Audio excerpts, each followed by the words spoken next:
Bueno, seguimos aquí en Contracara por TLV1, Toda la Verdad Primero. Anunciamos que el día 19 de mayo se va a llevar a cabo en Montevideo, República Oriental del Uruguay, el primer congreso o el primer cabildo abierto del proyecto por la Segunda República. El temario que se tocará son los estados soberanos y la construcción de una nueva línea política regional. Va a disertar Adrián Salvucci, quien les habla, que dirá unas pocas palabras, y el doctor Gustavo Salle, un gran conocido penalista uruguayo, que va a plantear también todo el tema de lo que nosotros conocemos muy bien como lo que es la globalización, lo que es toda esta temática que van imponiendo a nivel mundial a través del nuevo orden. Y también están todos bienvenidos. Los que quieran inscribirse, si volvemos a poner en pantalla el cartelito, pueden hacerlo a sosadelpuerto@gmail.com. Ahí se inscriben, se le va a dar la dirección donde es, pero creo que es en el Club de Bochas Los 33 Orientales. Bueno, fuera de que son 33 venidas de la masonería, vamos a disertar ahí. Así que los espero a todos los charrúas, todos los amigos uruguayos orientales que vean este programa, están bienvenidos a venir a ese cabildo abierto donde se va a debatir temas muy, pero muy interesantes que hacen a nuestros dos países. El programa ahora de hoy lo vamos a orientar con un gran amigo sobre el tema de los presos políticos, ¿no es cierto? Todo esto que se está viviendo, los presos que se nos mueren, cuál es la situación real, cuál es el panorama en el cual estamos. Vimos que falleció recientemente un oficial Molina y falleció también el coronel Hugo José Delmé, que estamos por invitar al hijo también para que venga acá a disertar, y su abogado. Pero vamos a ir incursionando en este tema porque es muy grave cómo mueren los pobres viejos en cautiverio, llamémoslo, un cautiverio inevitable. Porque la política democrática del hoy, socialdemocracia, hace que sean todos culpables y los que hayan defendido de alguna manera a la Argentina contra el terrorismo de Estado y la subversión son castigados, no son ni siquiera agradecidos. Y hoy vivimos en democracia, en parte gracias a que se combatió contra la guerrilla marxista. Esa es la realidad. Ahora, es un placer compartir este programa con el coronel retirado Guillermo Viola de la Unión de Promociones. Gracias, Guillermo. Gracias a vos, Juan Manuel, por esta posibilidad de venir a esta casa, que ya me ha recibido en otras tantas oportunidades, y porque realmente es uno de los pocos medios que se preocupa realmente por mostrar la historia completa, como digo yo, ¿no? Y lamentablemente las circunstancias por las que estamos atravesando desde el punto de vista judicial son altamente preocupantes, y son muy pocos los periodistas que se preocupan o se interesan en conocer qué es lo que realmente está sucediendo. Así que mi agradecimiento. Las puertas abiertas de TLV1, tanto mi programa como otros, siempre están abiertas para tratar este tema y muchos otros que hacen, ¿no?, a los militares presos. Porque cuando se dice que los militares están presas las Fuerzas Armadas, de alguna manera. Así que me alegro que estés acá y que nos cuentes un poquito cuál es el proceso, qué es lo que está pasando hoy en día, cómo podemos hacer un balance de lo que se va dando hasta ahora. Entendemos que hay procesados, ¿no es cierto?, condenados, muertos en cautiverio, en fin, vamos a ir trabajando este tema, pero me gustaría que me digas un poco cuál es el nivel de los procesados, cuál es el número de los procesados y en qué situación están. En primer lugar, es bueno hacer una aclaración, ¿no? Cuando hablamos de presos políticos, estamos hablando de integrantes de todas las Fuerzas Armadas, las de seguridad, las policiales, servicios penitenciarios, provinciales o federal, y civiles, porque también tenemos civiles.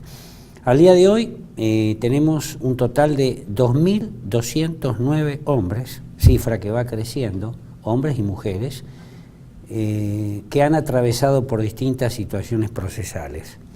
Dentro de esa cifra global, hablamos de 1.094 procesados y hablamos de 711 condenados. Y a esos dos números tan fatídicos, como digo yo, habría que sumarle la cifra de 404 muertos en cautiverio.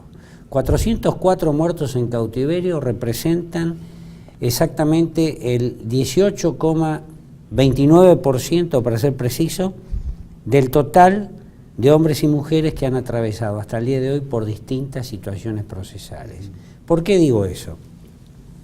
Porque cuando uno habla de procesados, inmediatamente los datos que saltan a la vista son de esos procesados, cuántos están detenidos en domicilio y cuántos están detenidos en penales o en establecimientos carcelarios o afines de todo el país. Y acá hago hincapié en una expresión que acabo de decir, ¿no? Estamos hablando de procesados presos, y el procesado debe estar libre hasta que la justicia determine si es culpable o inocente. Bueno, de esa forma, hoy al día de hoy, de los 1094, tenemos 354 personas que están detenidas en domicilio y tenemos en penales un total de 257. O sea, ya de movida, ahí estamos hablando de 600 y moneda de personas que deberían estar libres hasta que la justicia se expida. ¿En su mayoría están en qué unidades? Hay 35 unidades carcelarias de todo el país, unidades penales comunes, no spa o country, como dice Berbisky en página, o ha dicho más de una vez Berbisky en página 12, haciendo referencias que en algunos penales había canchas de bochas, de tenis, de pádel, pileta de saltos ornamentales. Obviamente, como uno dice siempre, hay gente que compra el relato, pero la realidad indica que están distribuidos a lo largo de distintos penales que están a lo largo y ancho del país dispuestos en todas las provincias. Hay 35 en total, más los penales federales acá de Buenos Aires, como el penal de Marcos Paz, la unidad 31 de Ezeiza, que es la famosa llamada cárcel de mujeres, que tiene 2 pabellones. En un pabellón hay mujeres y en otro sector está el pabellón, alejado de ese está el pabellón A, donde están todos los, diría yo respetuosamente, los gerontes, que son toda la gente nuestra, ¿no? De todas las fuerzas. Después tenés el complejo penitenciario federal 1 de Ezeiza, que es donde están los 4 kirchneristas demorados, diría yo, por el momento. Ahí adentro funciona el Hospital Penitenciario Central 1. En ese lugar, en ese hospital, que es un módulo de los tantos que tiene el penal, están 21 presos políticos. O sea, gente, cuando digo nuestra me refiero a todas las fuerzas, que están, digamos, circunscriptos dentro de esta etiqueta de los llamados procesos de lesa humanidad. Después tenés la unidad 34 de Campo de Mayo, la que Berbisky dijo que había piletas de salto ornamental y había canchas de pádel, de tenis, no sé si puso de golf también. La unidad 34, la unidad que nombré antes, el complejo penitenciario federal 1 de Marcos Paz, que en este momento queda un preso político ahí, y después tenés, esos son los penales de Buenos Aires, la cárcel de Devoto, que también hay presos por estas causas, y después tenés todos los penales distribuidos a lo largo y ancho del país, que en total son 35 unidades penitenciarias del Servicio Penitenciario Federal y provinciales. Estamos poniendo todo en la bolsa. El paquete. Y con relación a cuántas mujeres, porque recién decías el penal de mujeres, ¿cuántas mujeres están? Bueno, te hago una aclaración. En el penal ese de mujeres, que es la unidad 31, no hay ninguna mujer de estas que están, digamos, circunscriptas dentro de estos procesos. Hay más de 25 que están tocadas por la varita mágica, hablo metafóricamente, ¿no?, de este circo judicial que se ha instrumentado a lo largo de estos años. Estas mujeres están en otra unidad federal que también está en Ezeiza.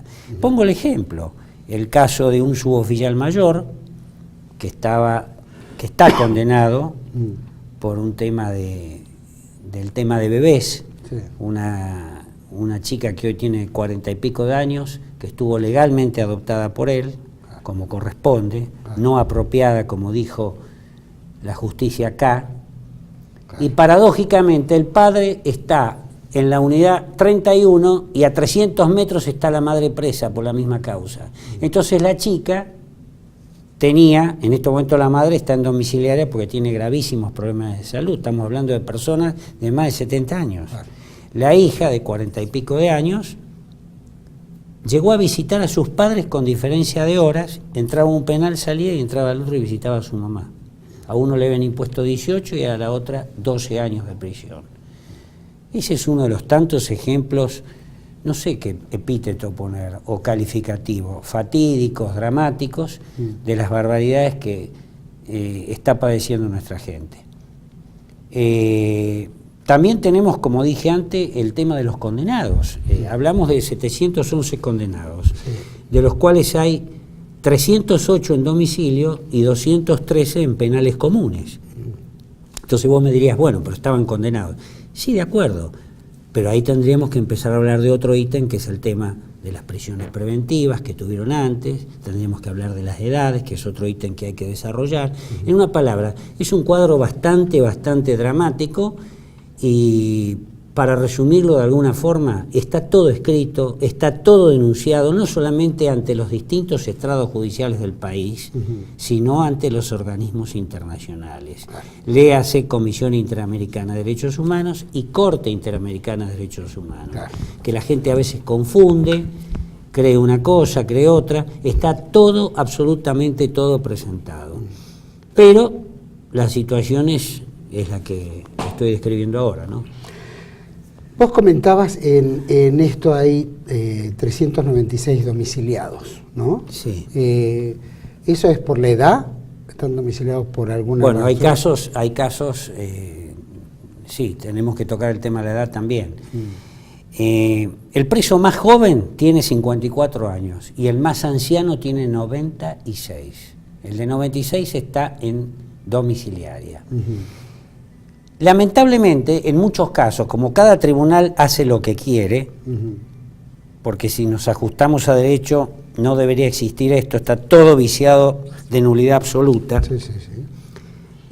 Hay presos que son mantenidos en la cárcel con todos los problemas de salud que tienen.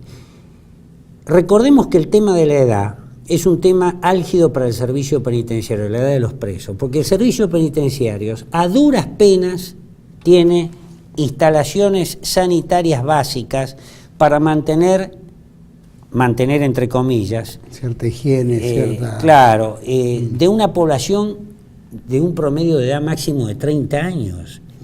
Y el promedio de edad de nuestros presos a nivel nacional es de 74,17 años. Dijimos que el más chico tiene 54, el más anciano 97.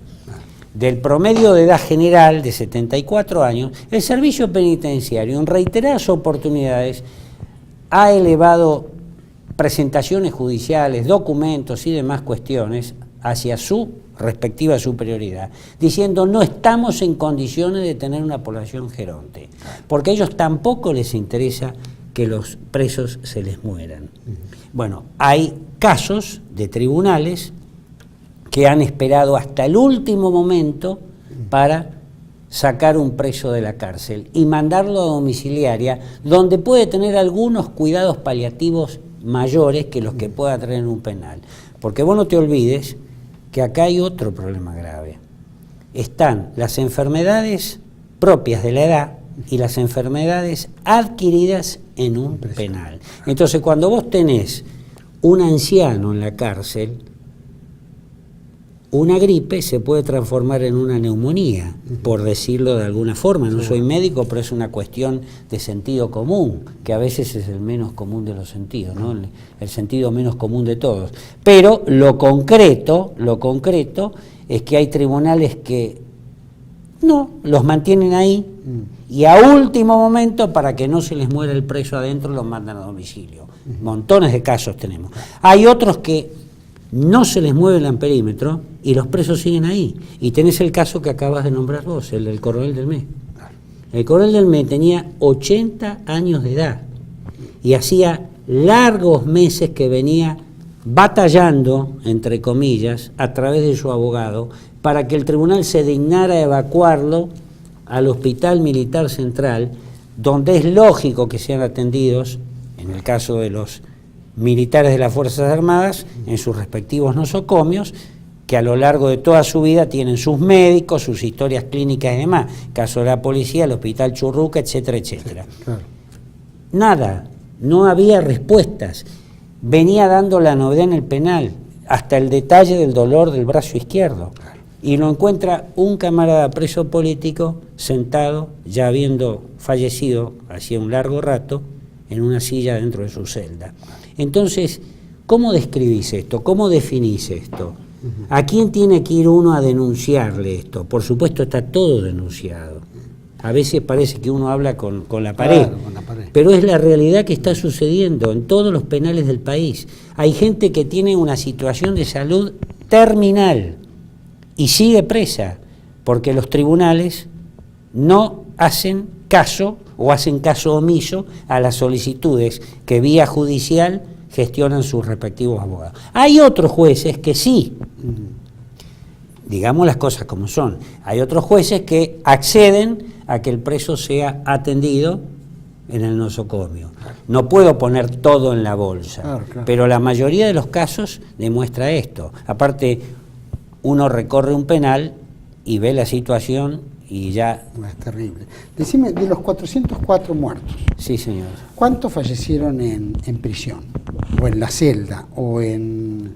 Todos estos que yo te nombré, los 404 muertos en cautiverio, uno dice, muertos en cautiverio y aquellos que sin estarlo se encontraban bajo proceso judicial. Ejemplo, General Sá, que en paz descanse, tocaron el timbre de la casa, le dio un paro cardíaco y falleció hace muchos años. Lo mismo le pasó a la señora. Los padres de una gran amiga, Cristina Sá, está en Mendoza, sufrieron eso. De estos presos, el 65-70% fallecieron en prisión. Otros fallecieron en prisión domiciliaria. Pero quiero hacer una salvedad. También la prisión domiciliaria es un drama. Porque ellos no pueden irse, tomarse el colectivo e irse, tienen que pedir permiso, el tribunal contestar, los vienen a buscar, los llevan. En algunos casos, no les obliga, los jueces autorizan, incluso las esposas o algún hijo son responsables ante la justicia del movimiento. Entonces, ¿qué tienen que hacer? Llamar al tribunal, voy con mi padre, lo llevo al hospital. Vuelve, acabo de volver al hospital, avisarle al tribunal. En algunos casos eso se cumple, es la minoría. Pero hay un alto porcentaje de ellos que ha fallecido en la cárcel. Decime, los fallecidos en la cárcel, ¿quién se hace responsable? Porque ahí estaba hablando de la unidad penitenciaria, que de alguna manera cumple la función de carceleros, pero después está la justicia, que es la que responde, autoriza o no autoriza salir al preso a ir al hospital o no ir al hospital, o la atención, o las visitas que debe hacer un juez o algún responsable del juzgado para ir determinando que están o no en condiciones de, digamos, adecuadas para la salud del preso. Es decir,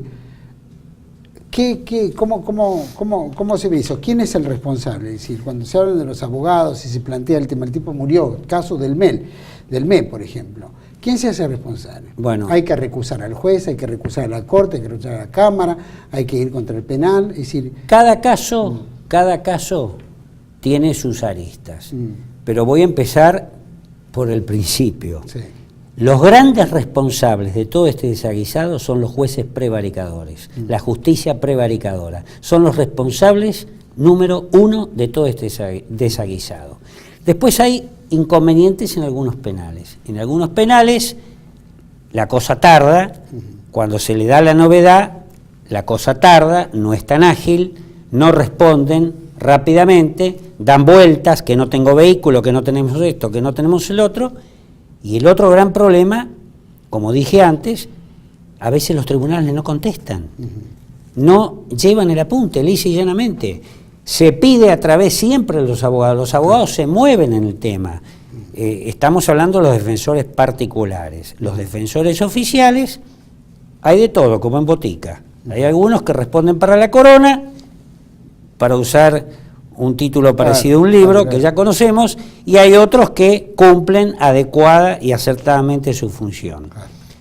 ¿Cuál es el sistema que debe que debe instrumentarse, muy fácil, el preso está adentro, tiene un problema, necesita un turno, listo, se lo lleva. Pero también hay otro inconveniente, a veces lo llevan tarde, pierden el turno, con lo que eso significa, llegan por ejemplo al hospital militar, hablo del hospital militar porque soy de ejército, si no hablaría del Churruco o de cualquier nosocomio, llega la orden para que el preso sea evacuado. Normalmente los traslados son muy tortuosos, porque por ejemplo la gente cuando estaba en Marcos Paz, los levantaban a las 4 de la mañana, llegaban a Devoto, que ahí está el grupo transporte, el grupo traslado, hacen cambio de vehículo y de ahí los llevan para llegar a las 9 de la mañana. Estamos hablando, 4 de la mañana salían de Marcos Paz, 72 kilómetros de distancia, llegaban a las 9 al hospital, y a veces por ahí llegaban tarde y perdían el turno, con todo lo que significa eso, pedir el turno, mandárselo al tribunal, que el tribunal dé el ok. Entonces, acá la que se tiene que mover siempre es la justicia, los jueces prevaricadores, lamentablemente en la mayor cantidad de casos, ¿no? La mayor cantidad de casos son jueces prevaricadores. Algunos se han movido bien, han respondido, la masa no. También hay una responsabilidad del Servicio Penitenciario Federal, de trasladar en tiempo y forma a los presos que requieren asistencia sanitaria. El coronel Delmé estuvo mucho tiempo, estuvo muchos meses bregando para su atención, y el coronel Delmé murió en la celda. Entonces, realmente es un problema, es como que a uno se le acaban las herramientas. Por supuesto, ningún preso deja de hacer las presentaciones judiciales a través de su abogado que corresponden, pero esa es la situación. En algunos lados la cosa está aceitada, en otros lados no. Hay que atender una población que es mayoritariamente longeva. Hay muchos ancianos, tremendos dramas de salud. Todo ese combo es lo que ayuda a decir que la situación de la población carcelaria nuestra es crítica. Vamos a ir a un pequeño corte. Me gustaría que me digas por qué son derivados a una u a otra unidad carcelaria. ¿Tiene características determinadas? ¿Es por la zona? ¿Es por qué tiene que ver que son trasladados a cada una? Vamos a ir a un pequeño corte y seguimos con Guillermo Viola, de la Unión de Promociones, hablando de este terrible drama que es de nuestros muertos militares. Ya volvemos.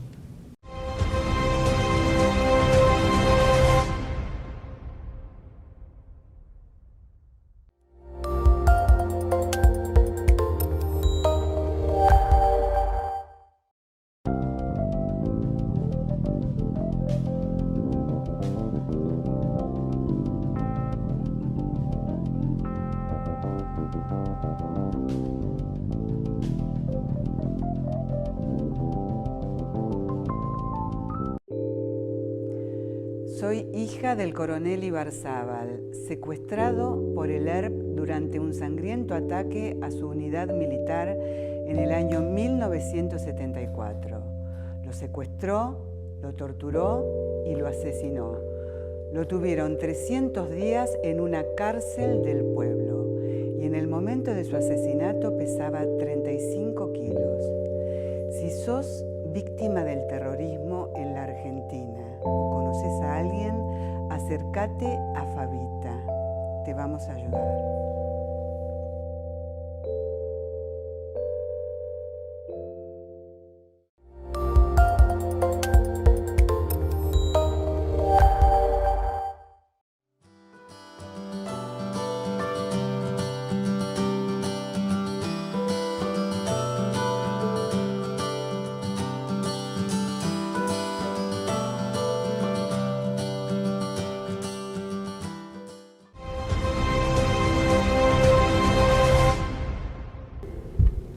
Seguimos aquí en Contracara con Guillermo Viola de la Unión de Promociones. Guillermo había quedado pendiente en el bloque anterior sobre por qué son destinados, quiénes son destinados a dónde y por qué. ¿Es por un tema de zona? ¿Es un tema de que la causa tiene que ver en determinado lugar y entonces le toca a tal unidad carcelaria?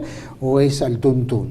Bueno, acá hay muchas aristas de este tema. En principio, hay que aclarar algo. El servicio penitenciario es responsable del control iba a decir la palabra mantenimiento, del control, seguridad, custodia de los presos. Por lo tanto, el juez determina el encarcelamiento y el servicio penitenciario, si no tiene lugar en el lugar donde el juez dice que vaya, le avisará al juzgado y normalmente el servicio penitenciario lo mueve, salvo que haya una disposición judicial que determine que tal o cual preso debe permanecer en tal penal. Eso pasó, por ejemplo, arranquemos con el penal de Marcos Paz, donde llegó a haber más de 120 presos políticos divididos en 4 pabellones en un módulo. Se llegó a 125, 128 como cifra máxima. Hoy en día hay un solo preso político. ¿Por qué está el preso ahí? El preso está ahí porque el tribunal ordenó que quede expresamente ahí. Lo mismo pasaba con la gente de la Armada. El tribunal que está en el circo judicial de la ESMA 2 determinó que los oficiales de la Armada, que en su mayoría estaban presos en el penal de Marcos Paz, permanecían en Marcos Paz. Ahí ponen el tema de la teleconferencia y demás. Teleconferencia que también se hacía del Hospital Penitenciario Central 1 en el Complejo Penitenciario Federal 1 de 6. Muy bien. Si nosotros vamos a analizar cómo hacen la distribución, bueno, desde que se reabrió, luego que se reacondicionó el penal de Campo de Mayo, que es la unidad penal federal número 34, que es una cárcel común, no como dice Berbisky, desde que se reabrió, ahí hay una población carcelaria en estos momentos de 115 presos políticos, que es la capacidad máxima.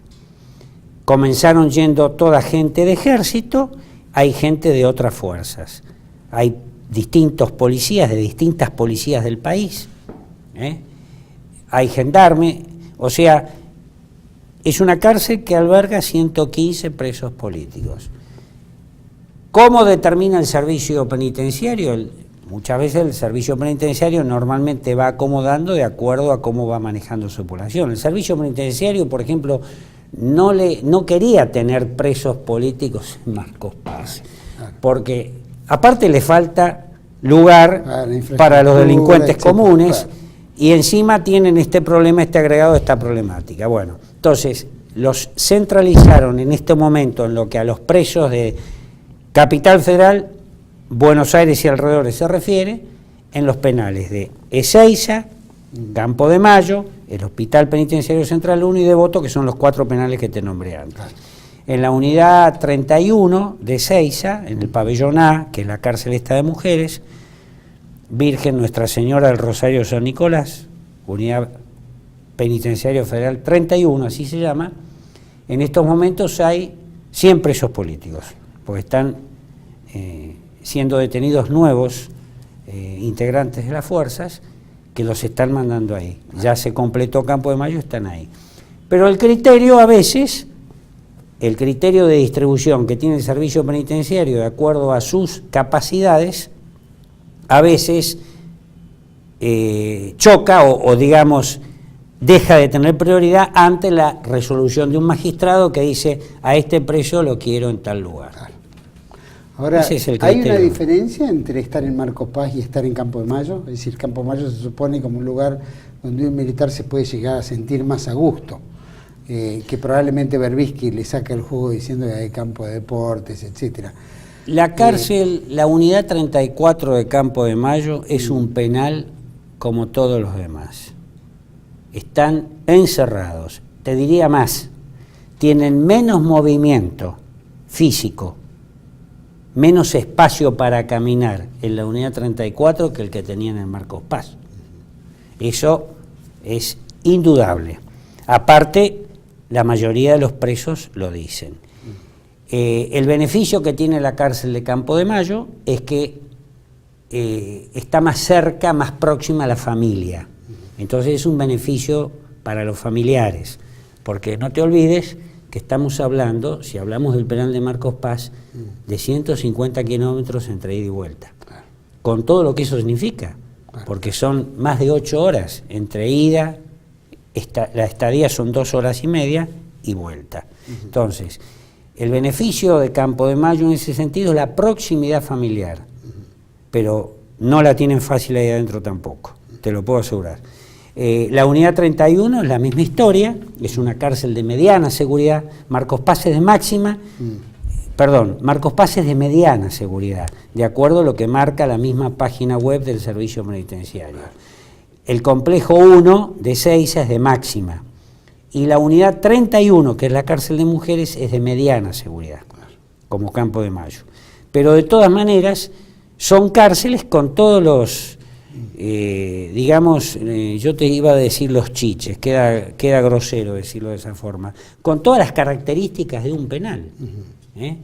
Termina la visita se va, la visita entra, tiene requisa, hombres, mujeres, palpados por mujeres u hombres según correspondan, se controla todo lo que entra, lo que sale, exactamente igual que los presos comunes. Acá no hay coronita, como dice el tipo de Berbisky, ¿no? Sabemos que desde la época de Néstor Kirchner, cuando empieza su gobierno, se derogan las leyes en las cuales era el punto final, la evidencia de vida, es decir, se vulnera todas esas leyes y empieza la persecución, de nuevo, ¿no? Algo que uno entiende en cualquier cuestionamiento. Hay una camada mayor que fue la que gobernó, la que definió determinados lineamientos a cumplir, y después lo lógico en una oficialidad que debe cumplir las órdenes que le son impartidas. Una vez que son, llamémoslo, juzgados, la plana mayor, que es la que determina el lineamiento de gobierno, se suponía que tenía que dar por terminado el esquema. Sin embargo, empieza una persecución no solo de oficiales inferiores, sino hasta suboficiales y hasta familiares de oficiales y suboficiales. Entonces, cuando vemos esta persecución que él abre la caja de Pandora por un oportunismo político que lo hace el gobierno kirchnerista, hubo ciertas esperanzas después de las elecciones pasadas del 2015, en el cual se abría otra perspectiva más tranquila frente al esquema de los militares que iban a... Es decir, esta persecución, prácticamente. ¿Ha mermado la persecución con el gobierno de Mauricio Macri o se ha intensificado, se ha mantenido igual? ¿Cuál es la postura ahí? Lo digo para después ir a colación con nuestro querido amigo Herminio Nani, ¿no? Que también vamos a hablar sobre eso. Exacto. Voy a tratar de ser lo más objetivo posible. En líneas generales hay una morigeración. ¿En cuanto a qué? En cuanto al trato, en cuanto a la respuesta que uno espera, más allá que no sea la que uno desea, hacen un planteo, hacen un escrito, los presos mismos escriben, las respuestas vuelven. O sea, por lo menos uno golpea, abren la puerta, más allá de después que hagan otra cosa. Hay una morigeración general. Es cierto que ha habido alrededor de 54, 56 domiciliarias desde que empezó el gobierno de Macri. Pero también es cierto que desde que empezó el gobierno de Macri ya se han muerto 63 presos políticos, porque cada día que pasa son más viejos. Y yo anoté acá una cifra que es bueno decírsela a tu audiencia, que todos estos presos que han muerto en la época de Macri equivalen, como dijimos, el total general habíamos dicho que era el 18%. Pero si nosotros tenemos que hacer una especie de ponerle un número a lo que sucedió desde que Macri se hizo cargo hace 1 año y 5 meses, yo te digo que fallecieron el 19,63% exacto de los presos políticos que murieron en los 12 años del gobierno kirchnerista. Eso te marca inequívocamente que cada vez son más viejos. Y la curva ascendente va en forma acelerada. Ahora, vos me preguntabas recién... si me armó esa persecución sobre... Te dije cuáles son las características generales. Ha habido una, digamos, morigeración, diría yo, en cuanto al trato, las respuestas, pero también la persecución sigue, porque se siguen abriendo causas nuevas. Ejemplo, Operativo Independencia, ahora está de moda, le ponen 1 romano. Van a abrir Operativo Independencia 2, donde hablan de 70 nuevos detenidos. Escuela Mecánica a la Armada, Escuela Mecánica a la Armada 1, 2, 3, residual. Todos los legajos van con el sello rojo, lesa humanidad. Entonces, causa Mar del Plata, y ahí entramos en el tema que me habías preguntado recién, o al cual hiciste mención. En este caso, aclaramos que Emilio Nani ha sido conductor, es conductor de uno de los programas República en Defensa, aquí en TV1, un gran compañero, un hombre muy sensible, un veterano contra la guerrilla marxista en La Tablada, que fue uno de los copamientos de uno de los máximos líderes del movimiento revolucionario, el MRT creo que era, de Movimiento Todos por la Patria. Todos por la Patria, MTP, y al mismo tiempo fue veterano de guerra de Malvinas. O sea, no debe haber en el mundo muchos países que sentencien a sus veteranos de guerra en cumplimiento del deber, ¿no? Creo que es Argentina. Debe ser el único país en el mundo. Inclusive lo preguntan hasta los iraníes. Sí. En Irán se cuestionan cómo es posible que pongan presos a los que han combatido en defensa de la patria, por lo menos en una guerra convencional. Y quiero que me des un aporte sobre esto. Sí, en primer lugar, 10 segundos, un reconocimiento a el teniente coronel Emilio Guillermo Nani, ex superior mío. Yo fui oficial de operaciones de su unidad, y hoy se transformó, con el correr del tiempo, de estos años, se ha transformado en un gran y directo amigo. Lo aprecio muchísimo, somos incluso socios laborales. Han compartido programas de radio. Sí, ¿cierto? Totalmente. O sea, es un gran y directo amigo. Es uno de los regalos que me dio la profesión militar. Haberlo conocido a Emilio como superior y tenerlo hoy como amigo. Un gran hombre, un gran soldado con todas las letras. Él sabe que sus amigos estamos junto a él en este momento. Por supuesto, su familia también. Así que, hecha esa aclaración que tenía para expresarla, te contesto diciendo que en Mar del Plata acaban de abrir una causa nueva, en la cual hay ya 8 integrantes del ejército argentino que han sido detenidos.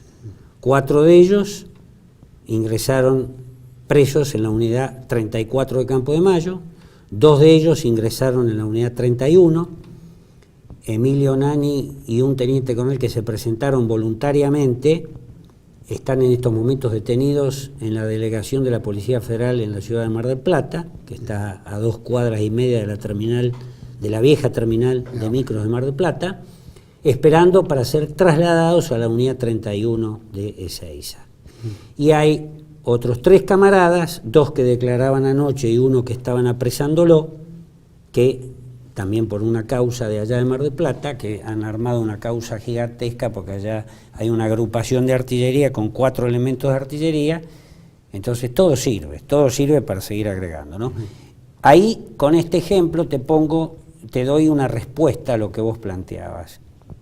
La persecución sigue, y cada vez que yo emito un mensaje a la Unión de Promociones pongo proceso de persecución sistemática, eliminación de una parte del sector de la sociedad.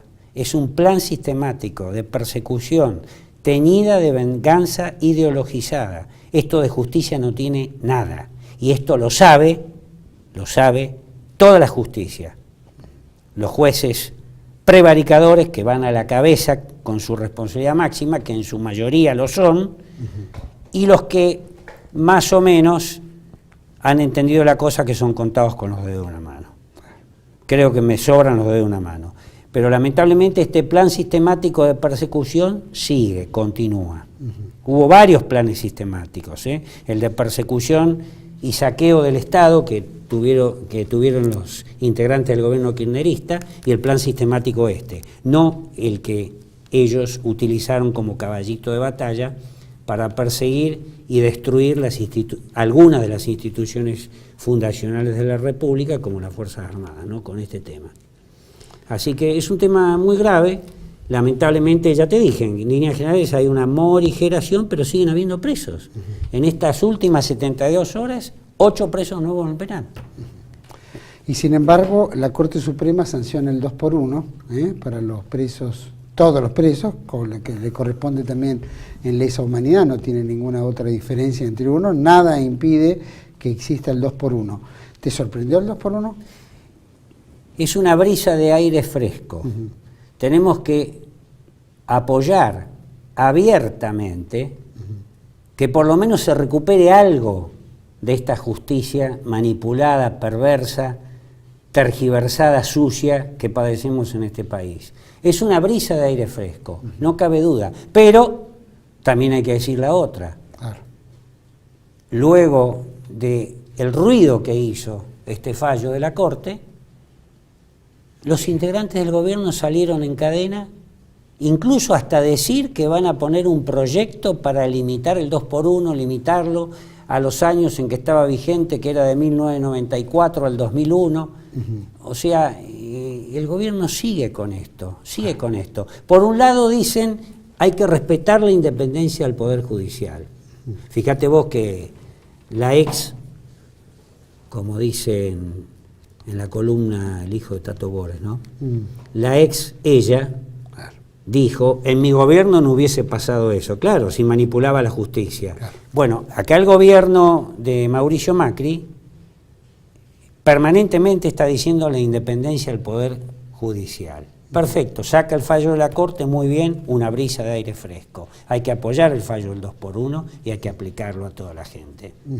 Pero, hete aquí, que 24 horas después, como acabo de decir, ante el gran ruido que hizo esto, salió el gobierno, la vicepresidente, la gobernadora de la provincia de Buenos Aires, uno de los adláteres que tiene Macri, que le maneja todo, que es Marcos Peña. Claro.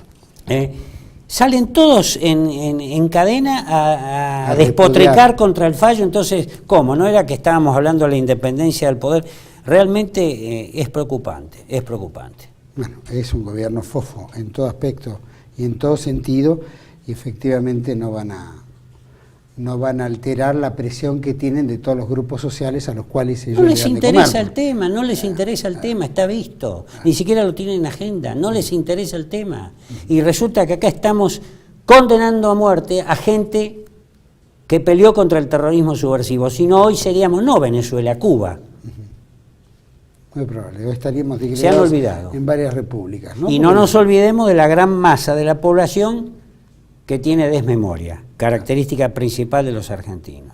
Un pueblo desagradecido y desmemoriado. Como dijo Emilio Nani, no merecen una gota de sangre de todos los muertos que hemos tenido en la lucha, en la guerra contra el terrorismo. Bueno, si se suponía que el mismo subversivo, por lo menos los que manejaban la cúpula montonera, ERP, Todos por la Patria, el concepto de ellos era que si se obtenía la victoria, la Argentina iba a tener 1 millón de muertos. Exacto. O sea, 1 millón de personas. No se detenían hasta llegar a esa cifra, exactamente. Ahora, cuando se da la inversa, que hay los desaparecidos o los combatientes, porque hay que ver de los desaparecidos cuántos de ellos fueron combatientes, según el libro de José Ángelo Rodríguez en Mentiras tus muertos, plantea muchos que han vivido, muchos han combatido, muchos han luchado. Con absoluta claridad. El propio Luis Luis Labrania, uno de los montoneros, creador de los 30.000 desaparecidos, plantea el mismo, ¿cómo voy a cobrar yo una indemnización si yo atenté contra un Estado y contra un gobierno constitucional? O sea, hay conceptos hasta todavía de algunos que conciben que fueron violentaron el Estado, provocaron para que ocurriera lo que ocurrió. Y permitime que te agregue algo. No te olvides de 2 ítems ahí. Los desaparecidos aparecidos. Seguro. Y los fallecidos que ellos mismos ejecutaban. Había tribunales revolucionarios. Sí. Entonces, si hablamos las cosas, hablemos las completas. Y afortunadamente hubo gente del lado de ellos que siempre hablaban del famoso tema, tuvimos que instalar la cifra de 30.000 para que nos lleven el apunte Afuera los organismos internacionales, si no, no era un genocidio. Por un subsidio económico. Claro, un subsidio económico. Exacto, todo no es un gran negocio económico. No era por el tema de la... Exactamente. Bueno, lamentamos muchísimo por el tema del teniente coronel Emilio Nani, porque aparte un veterano de guerra de Malvinas, probado en combate, con un gran nivel de... Fue herido 2 veces en Malvinas y en la recuperación de los cuarteles de La Tablada. Gobierno democrático, entre paréntesis, del doctor Alfonsín. Hubo un llamamiento para hacer una movilización el próximo jueves en el Ministerio de Justicia y Derechos Humanos. No sé si todos están enterados, pero el abogado de Emilio Nani, que es en este caso... el doctor Sanemeterio. Eduardo Sanemeterio, ha planteado que no es conveniente realizar esta movilización, hay que esperar un poquito, organizarla mejor, plantearla mejor e ir con un número suficientemente importante como para que esto se dé. No solo por el caso de Emilio Nani, al cual le tenemos un gran cariño y entendemos que esto es una gran injusticia, sino por mucha de la gran injusticia en la cual pasan todos los presos militares, ¿no? Todos los que están en cautiverio, todos ellos es por igual, no es el caso de Emilio Nani independientemente, al cual lo distinguimos por el hecho de que ha pasado durante 3 años por este canal, sino al cual no solo reconocemos, sino él representa a todos los que están en cautiverio y todos los muertos en cautiverio. Así que por eso lo reivindicamos a él, pero con él reivindicamos a todos. A la totalidad, exactamente. Creo que... no sé si hay algo más para decir de los cuales... No, el tema de las preventivas era un tema muy importante, ¿no? Por favor. Hay, por ejemplo, 125 presos políticos que llevan más de 10 años de prisión preventiva. Necesitaremos otro programa para hablar de las escalas, pero por ejemplo pongo un caso emblemático.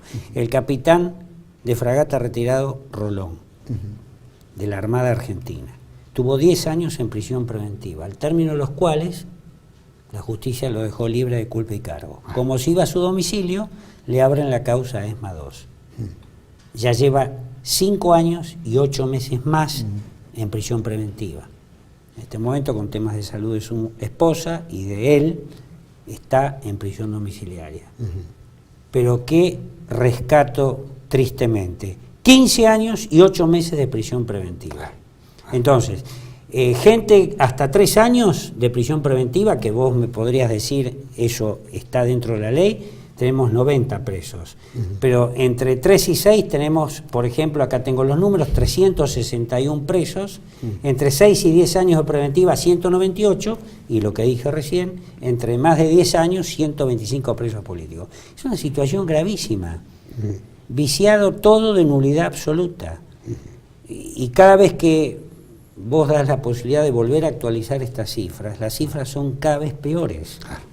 Entonces, no sé. Guillermo, te pregunto un caso porque has estado tan envuelto en todo esto. De todos los casos en los cuales se acusa a los militares, muchos casos por violentar la seguridad personal, por arresto, por retención indebida, etcétera, todo lo que, las causas que se dan en general.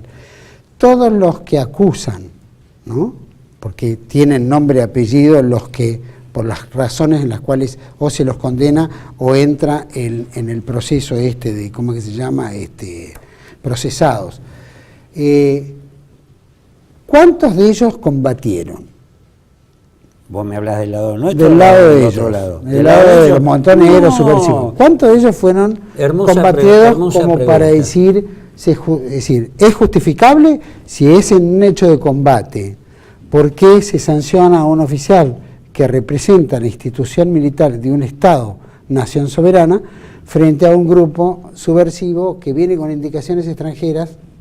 Ambos podemos decir que pasó políticamente por encima de las estructuras de poder, algo parecido, pero que no estaba ni alineado dentro de instituciones lógicas del país y que simplemente lo que quería era violentamente alterar el orden y transformar la república en una serie de repúblicas marxistas. Es decir, ¿cómo se entiende eso? ¿Cuánto tiempo me das? Todo el tiempo del mundo. Bueno, tampoco voy a ser tan larguero. Creo que es importante hacer esto porque mucho tilinguismo capaz que cuestiona este programa, pero hay que eso te lo apuntarlo puedo contestar con ejemplos, pero primero te quiero dar un concepto central. ¿Por qué decimos que son presos políticos? Porque fueron sacados sus jueces naturales, porque se les aplica un derecho que no tiene nada que ver con el derecho de la guerra. Y en la sustanciación de las distintas causas, los abogados han comprobado numerosísimas irregularidades procesales de todo tipo. Han comprobado y siguen comprobando. Además, se derogó la ley de obediencia debida y punto final, que es un pilar incontrastable de la disciplina militar. Claro. Por eso son presos políticos. Ahora vos decís, ¿y eso qué tiene que ver? Porque, como si eso fuese poco, funciona una escuela de testigos falsos y rotativos. Entonces aparece hoy en Tucumán un tipo que dice, sí, yo me acuerdo porque he visto, he sido testigo, por ejemplo, del juicio de Corrientes, identifican a un camarada por los mocasines de Guido que tenía puestos. Obviamente, en el cuarto intermedio, cuando lo hablamos, le dijimos, che, no cambiaste en 40 años los zapatos, te identificaron por los zapatos. O sea, son cosas que se caen, no tienen sustento, o otros casos que los identifican por el olor a perfume. Pero más la allá masa de de esos testigos no tienen edad. Claro. En esa edad no existían, van con un libreto. De hecho, que ha habido casos en donde distintos jueces empezaban a preguntarle al testigo, que estaba declarando contra el camarada, y hay uno o dos casos de esos, dice, bueno, señor juez, yo estoy diciendo lo que me dijo el fiscal que tenía que decir. O sea, hablando en la jerga de la calle, mandó al frente a medio tribunal. Algunos los mandan al frente al juez, otros al fiscal. Bueno, martillito, cuarto intermedio, cambiamos el ángulo. No tienen idea de lo que dicen. Y en la mayoría de los casos no han sido combatientes. Del otro lado me refiero. No saben. Hemos tenido contactos, diferentes representantes de organizaciones con exterroristas de aquella época, terroristas de fuste. Yo tuve personalmente varias reuniones con uno que estuvo involucrado en el tema de la muerte del general Sánchez, el que era comandante del segundo cuerpo de ejército allá en Rosario. Y él me decía, estos que están ahora, cuando hablaba de la época del kirchnerismo, no nos representan a nosotros, están en un gran negociado. Y están negociando la sangre de los camaradas nuestros que murieron y de los camaradas de ustedes que murieron. O sea, él decía, yo puedo hablar con vos porque hemos estado enfrentados y hoy, paradójicamente, los caminos son casi paralelos. En muchos casos tenemos, por ejemplo, hacemos mención a la Mesa de la Concordia que se hizo en el año 2012. Que se repitió varias veces. Claro, después hicimos otra mesa de Feria diálogo del Libro. Testimonial, pero no tenía que ver con la Mesa de la Concordia. La Mesa de la Concordia ahí había dos terroristas, dos víctimas, como la hermana de Donda y Silvia Ibarzábal, y dos exterroristas. Estaba Massetti y estaba Labraña. Y todos hablando el mismo idioma. O sea, la gente que estuvo realmente metida en el tema del otro lado dice, estos tipos a nosotros no nos representan. ¿Y a quién se referían? A Kunkel, a Bonazo, Berbisky, a Garré, a Bettini, al embajador en España, etcétera, etcétera, etcétera.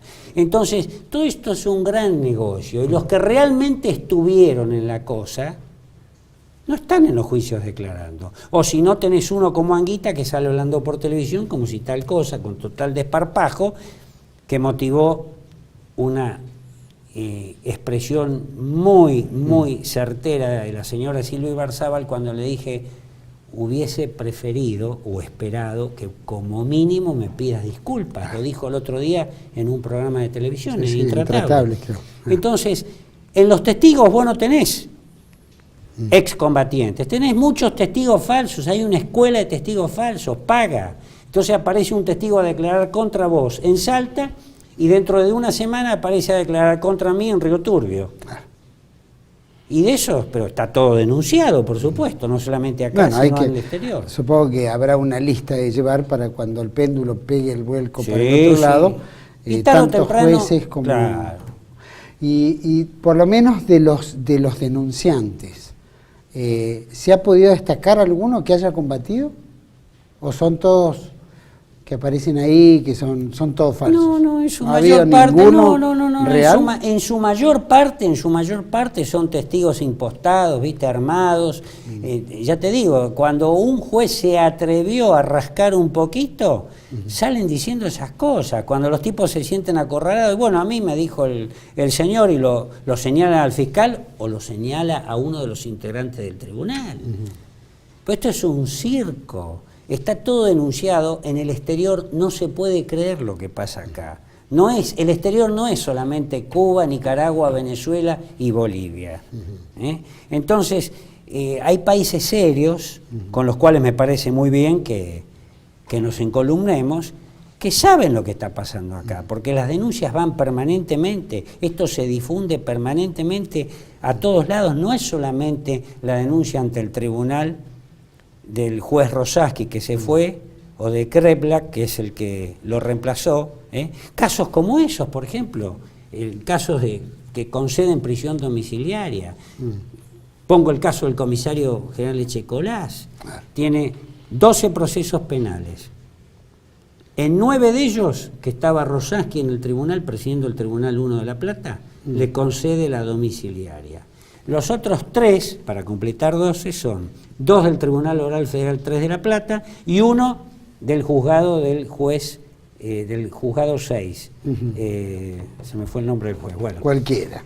Conocido, de los más nombrados. Ya se me va a venir el apellido. En esos 3 casos, en uno le dieron domiciliaria, en los otros 2 no.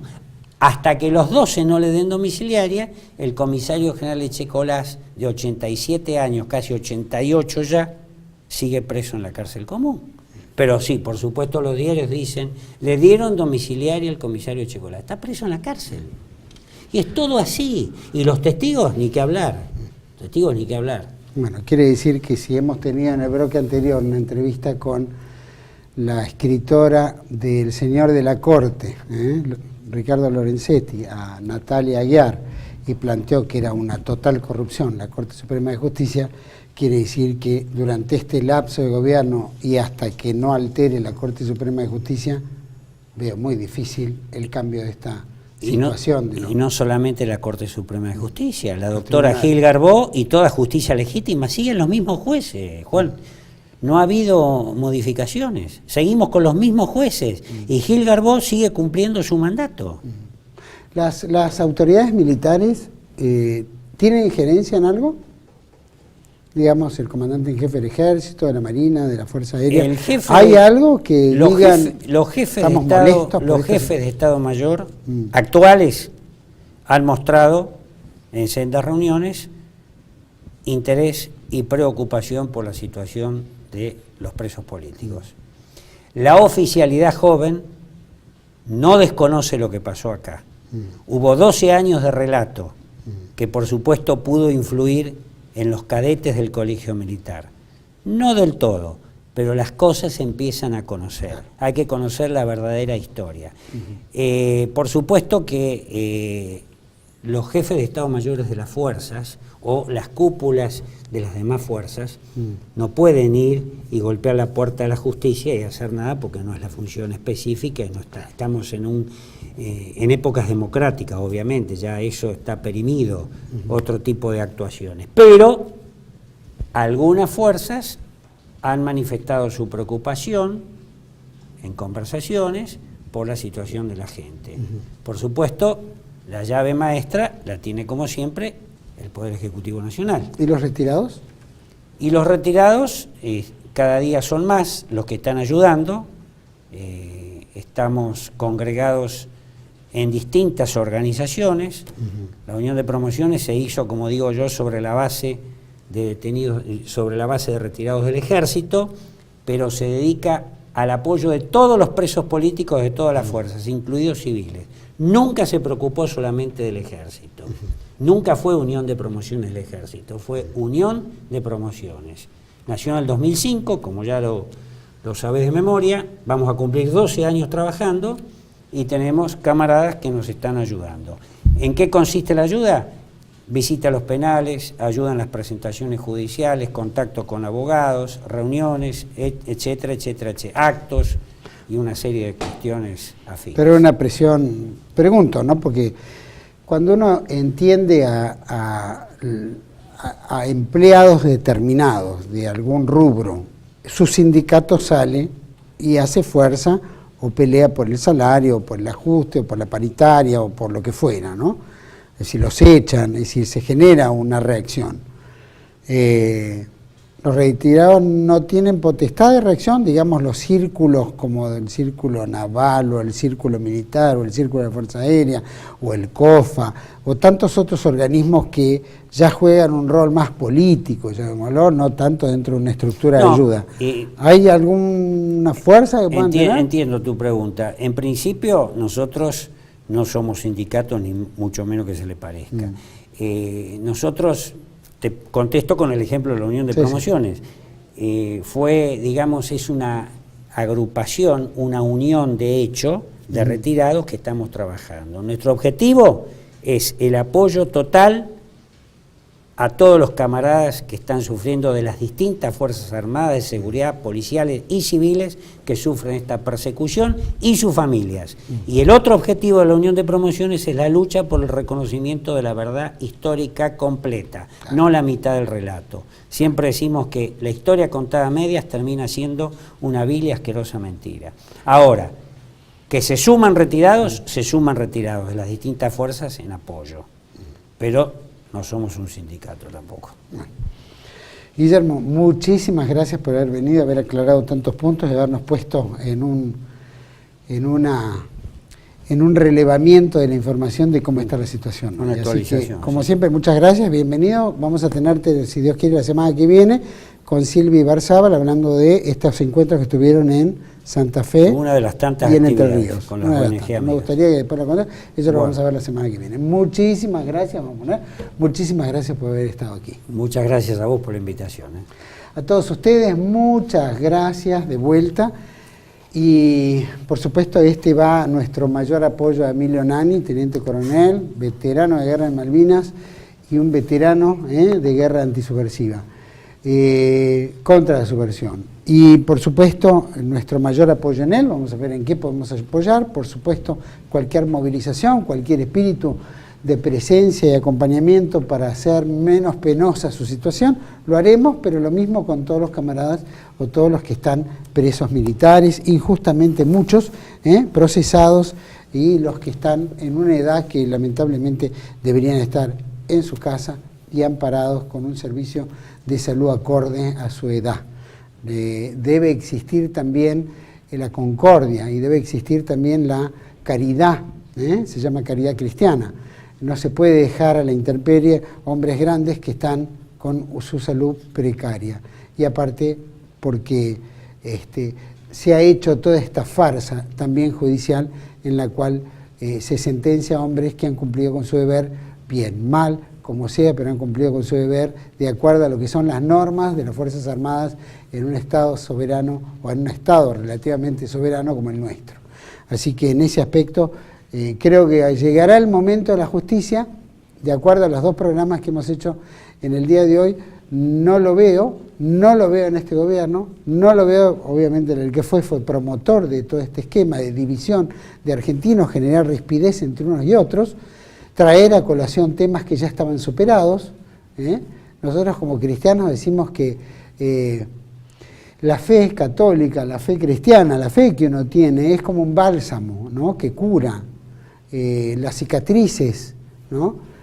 Las heridas cicatrizan con esa cura espiritual. Vemos que al no haber un Dios del lado en el cual estamos viviendo hoy la Argentina, son heridas que al haber empezado a cicatrizar las volvieron a abrir, ¿no es cierto? Entonces generan mucha discordia, mucho odio, mucho enfrentamiento. No ayuda al crecimiento de la República y no ayuda tampoco a fortalecer el espíritu de nuestras Fuerzas Armadas, porque hombres que en su momento se requirió luchar contra la imposición de ideologías extrañas que iban a alterar nuestras costumbres de vida y cuya programación estaba en eliminar 1 millón de argentinos, amerita replantear la situación y decir, nos defendieron frente a una situación. Más allá de que hubiera órganos de suprapoder que jugaban otros roles dentro de la República y que tal vez fueron el salame del medio, del sándwich.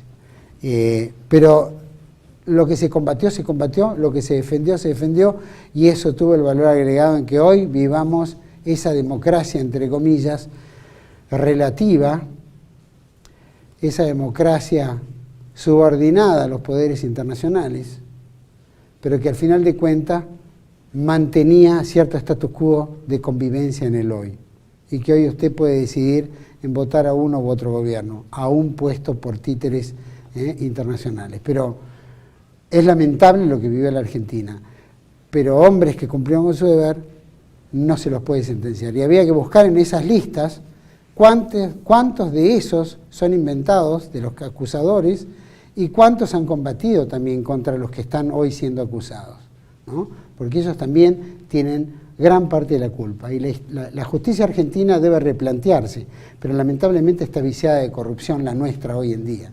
Habrá que esperar que el péndulo vuelva al otro lado y seguramente habrá una justicia más normal. Pero no nos olvidemos de las listas, no como una revancha, sino como justicia verdadera. Les agradezco por haber acompañado aquí en Contracara, por TLV1, toda la verdad primero, esta temática que fue para mí y para muchos muy importante. Gracias por acompañarnos. Gracias, Guillermo. Gracias a vos.